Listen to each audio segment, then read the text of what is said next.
Partnering with your teen. Building a healthy relationship with digital devices. Hello, dear parents. I'm sure many parents with teens, around 12 years old or older, share a common concern, just like me. How can we balance the time our children spend on electronic devices like phones, tablets, and computers with other activities in their lives? We all know that the tech world is incredibly appealing, and it's quite common for our kids to spend many hours on online programs or games. But please don't worry too much. Using electronic devices isn't entirely negative if we know how to guide our children to use them reasonably and find balance. Today, we'll share some simple yet effective ways together to help our kids form healthy habits when interacting with technology, while still maintaining connection and understanding within the family. Overview of main points. In our chat today, we'll go through some key strategies. First is the importance of establishing common family rules regarding the time and way devices are used. Next, we'll talk about how to build good habits, helping our children become more self-disciplined. Another useful technique is breaking down usage time into sessions, making it easier for them to manage. And finally, equally important, is empowering our children with choices within a guided framework, helping them learn self-management and prioritization. Now, let's dive deeper into each part. Establishing common family rules. Perhaps the first and most crucial thing we need to do is sit down together with our children and establish clear rules about using electronic devices. Why is this so important? Because these rules act like guidelines, helping kids understand the limits and what parents expect from them. But instead of simply handing down a list of requirements and forcing them to comply, let's try a different approach, discussing and negotiating together. Ask for their opinions, listen to their wishes and also their difficulties. For example, we could ask questions like, how much time do you think is reasonable to spend on your phone or computer each day? What types of content do you think are appropriate to watch or play? Should we designate certain times or areas in the house as tech-free zones? For instance, during meals, before bedtime, or in the bedroom? When children feel involved in the rule-making process, they will feel a much greater sense of responsibility in adhering to their commitments. Remember, our goal is collaboration, not imposition. Of course, there will be times when they forget or break the rules. That's normal too. Instead of scolding, let's calmly sit down and talk with them beforehand, right when setting the rules. We should also agree on some small consequences if a rule is broken. For example, if they agreed not to use their phone after 9 p.m. but are caught browse the web at 10 p.m., maybe their device time will be slightly reduced the next day, or they won't be allowed to use the phone for a specific period.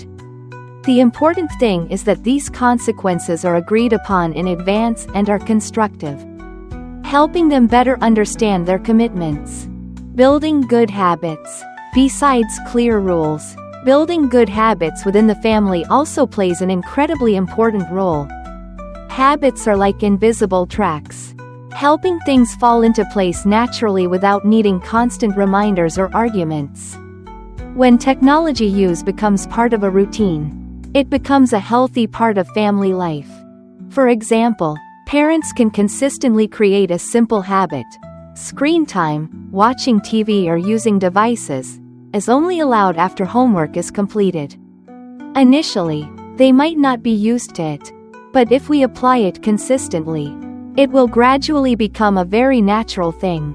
They'll know, okay, I need to prioritize my studies first, and then I'll have time for entertainment. Such habits not only help children balance their time but also significantly reduce unnecessary conflicts between parents and children over device usage. When everything is routine, we won't need to constantly fight or remind them anymore.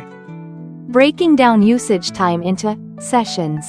We all understand that sometimes it's very difficult for kids to stop using a device, especially when they're in the middle of an exciting game or a lively chat with friends. Instead of demanding they stop abruptly, we can try another way. Agree with them on using devices in specific sessions with fixed durations.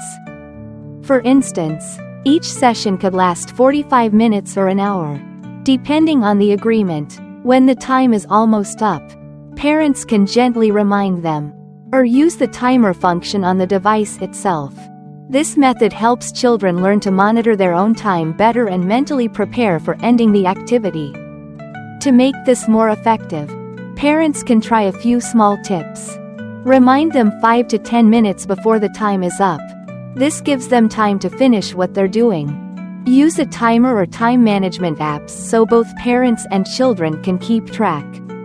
Another small note is that some platforms, like YouTube, often have an autoplay feature for the next video.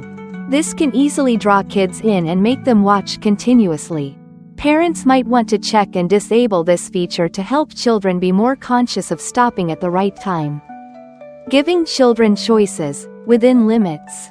And finally, something that seems simple but is highly effective is encouraging and giving your child the power to make choices about their device usage time, of course, within the limits we've agreed upon together. When children get to decide for themselves, even small decisions, they feel respected and more motivated to make the right choices. For example, they will learn to consider and prioritize. Instead of spending all their free time gaming, they might think, okay, I'll just play for an hour, and use the rest of the time to read or play sports. They will also learn to take responsibility for their choices. The key here is that we don't give them complete freedom, but rather offer suggestions, reminders, and guided options. Parents can encourage children to make choices about things like, when during the day do they want to use their device, after completing other necessary tasks. Today, do they want to watch a documentary or play a brain game? Within the allowed time, how many minutes do they want to spend watching videos versus messaging friends? Besides managing time, we should also pay close attention to the quality of the content they consume.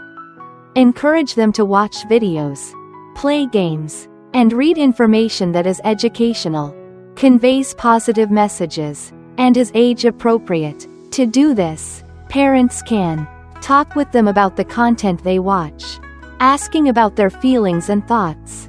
Occasionally, watch or play with them.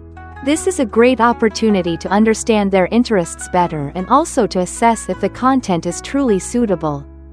Introduce them to channels, apps, and websites with high-quality, beneficial content. Closing words. Dear parents, this journey of guiding our children in the digital world is indeed not easy. It requires patience, understanding, and consistency.